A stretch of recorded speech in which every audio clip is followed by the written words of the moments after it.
आओ बच्चों, आज हम प्रेजेंट टेंस का रिवीजन करते हुए इसका फोर्थ पार्ट देखते हैं। तो हमने शुरू किया, स्टार्ट कहाँ से किया? लेटर वर्ड सेंटेंस, ये बेसिक चीज़ होती है। और फिर हमारा टेंस आया, क्योंकि टेंस के बिना तो सेंटेंस मेकिंग इम्पॉसिबल है।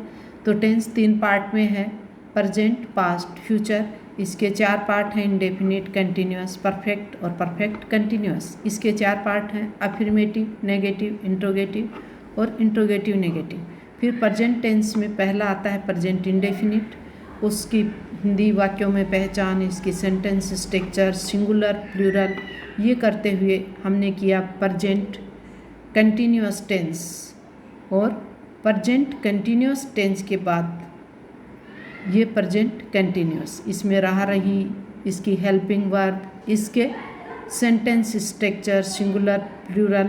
अब इसके बाद हमारा आता है तीसरा पार्ट, तीसरा और वीडियो का चौथा। सेंटेंस का क्या है? टेंस का तो तीसरा, वीडियो है चौथा।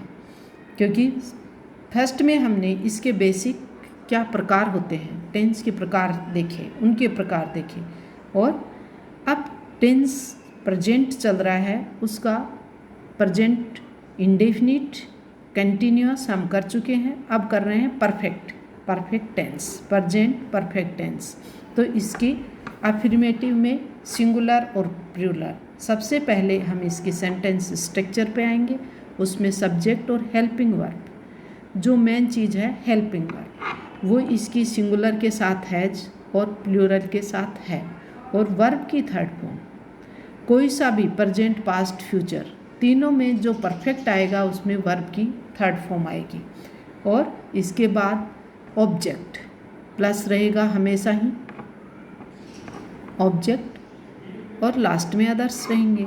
तो इसका जो सिंगुलर है अफर्मेटिव में, वो है क्या वह पत्र लिख चुका है, यानी इसकी पहचान क्या होती है? चुका है, चुकी है और चुके हैं। क्या होती है? चुका है, चुकी है, चुके हैं। ये हिंदी वाक्यों में इसकी पहचान है।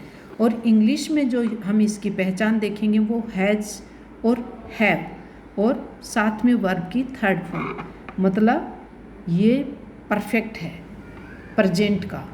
और जब हम पास्ट में जाएंगे तो हैज हैव की जगह हैड आ जाएगा, कोई चेंज नहीं आएगा। साथ साथ समझते जाएं, पास्ट में इसका दोनों का हैड हो जाएगा और कोई चेंज नहीं आएगा। तो ही सब्जेक्ट है, हैज हेल्पिंग वर्ब है, रिटर्न वर्ब की थर्ड फॉर्म है, लेटर ऑब्जेक्ट है। तो वह पत्र लिख चुका है, ये अफर्मेटिव है, सकारात्मक है, सामान्य वाक्य है। वह पत्र लिख चुका है, परफेक्ट का चुका है यानी परफेक्ट है, वह पत्र लिख चुका है। तो he has written a letter, he subject है, हैज़ जैसे ही परफेक्ट आता है उसकी हेल्पिंग वर्ब हैज हैव हो जाते हैं। तो सिंगुलर है तो हैज और वर्ब की थर्ड फॉर्म। बस ये 2 चीज़ें हमें यहाँ ध्यान रखनी पड़ेंगी कि क्या आएगा, कि ये इसमें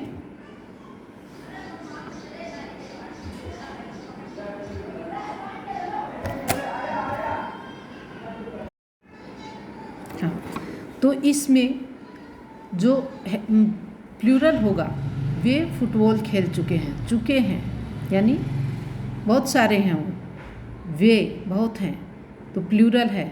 उसमें हेल्पिंग वर्ब चेंज हो जाती है, हैव आ जाएगा, हैज की जगह हैव आ जाएगा। तो दे हैव प्लेड फुटबॉल, क्योंकि थर्ड फॉर्म आएगी तो हमेशा प्ले की थर्ड फॉर्म है। परफेक्ट की पहचान ही है कि थर्ड फॉर्म। और फुटबॉल मीन्स ऑब्जेक्ट, तो वे फुटबॉल खेल चुके हैं। ये इसका अफर्मेटिव सेंटेंस पूरा होता है। अब नेगेटिव में चलते हैं। जैसा कि पहले हम 2 इंडेफिनिट और कंटिन्यूअस में कर चुके हैं कि इसमें जैसे नेगेटिव होता है तीसरे स्थान पे नोट का प्रयोग करते हैं और कुछ चेंज नहीं होगा। तो सेंटेंस स्ट्रक्चर आएगी सब्जेक्ट, हेल्पिंग वर्ब जैसा इसमें हैज और हैव है। हैज सिंगुलर के लिए है और प्लूरल के लिए हैव है। तीसरे स्थान पे हमने नोट लगा दिया और वर्ब की थर्ड फॉर्म, कौन सी फॉर्म है? थर्ड। और फिर ऑब्जेक्ट, फिर अदर्स होते हैं। तो हम ऑब्जेक्ट तक सेंटेंस बना रहे हैं। वह पत्र नहीं लिख चुका है, नहीं यानी नेगेटिव हो गया, नकारात्मक हो गया।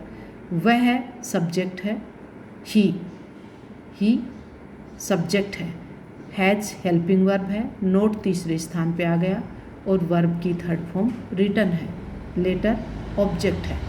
वह पत्र नहीं लिख चुका है, ये इसका सिंगुलर हुआ। प्लूरल में हम देखेंगे कि सेम वही आ रहा है, सिर्फ हेल्पिंग वर्ब हैव हो जाती है। They have not played football, they subject है, हैव वर्ब की हेल्पिंग वर्ब है और नोट तीसरे स्थान पे यूज किया है और वर्ब की हमेशा थर्ड फॉर्म इसमें यूज की जाती है और फुटबॉल ऑब्जेक्ट है। वे फुटबॉल नहीं यानी नकारात्मक खेल चुके हैं यानी परफेक्ट और प्लूरल।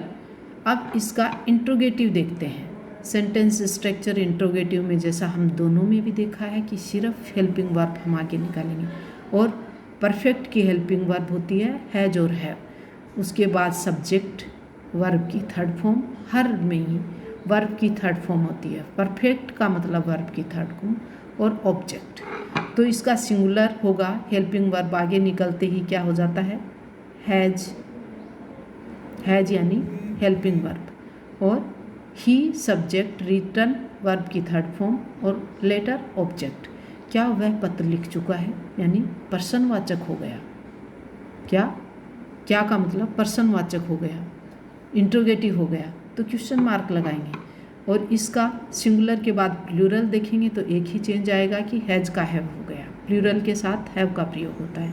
फिर हैव दे प्लेड फुटबॉल, क्या वे फुटबॉल खेल चुके हैं, क्वेश्चन मार्क आई गई। क्यों, क्या जैसे ही पहले आ जाता है तो क्वेश्चन मार्क आता है। तो हैव का पहले प्रयोग करके हम इसको क्वेश्चन मार्क बना लेंगे। अब इंट्रोगेटिव नेगेटिव यानी इसमें दो चीज़ें, जैसा हमने प्रेजेंट इंडेफिनिट और कंटिन्यूअस में किया है, परफेक्ट में भी वही होगा कि इंट्रोगेटिव का मतलब हेल्पिंग वर्ब सबसे पहले, तो वो हैज हैव है इसकी, सिंगुलर के साथ हैज, प्लूरल के साथ है और उसके बाद सब्जेक्ट वर्ब की थर्ड फॉर्म और ऑब्जेक्ट और अदर्स। तो has he not written a letter, has यानी helping verb, he subject, not तीसरे स्थान पे लगा दिया और रिटन वर्ब की थर्ड फॉर्म और लेटर ऑब्जेक्ट। इस प्रकार हम ये सिंगुलर का सेंटेंस पूरा करते हैं। प्लूरल में हैज की बजाय हैव लगाएंगे, have they not played football, have helping verb, they subject, not तीसरे स्थान पर प्रयोग करेंगे और वर्ब की थर्ड फॉर्म प्लेड है और फुटबॉल ऑब्जेक्ट है। क्या वे फुटबॉल नहीं खेल चुके हैं। और इस प्रकार हमारा ये प्रेजेंट परफेक्ट टेंस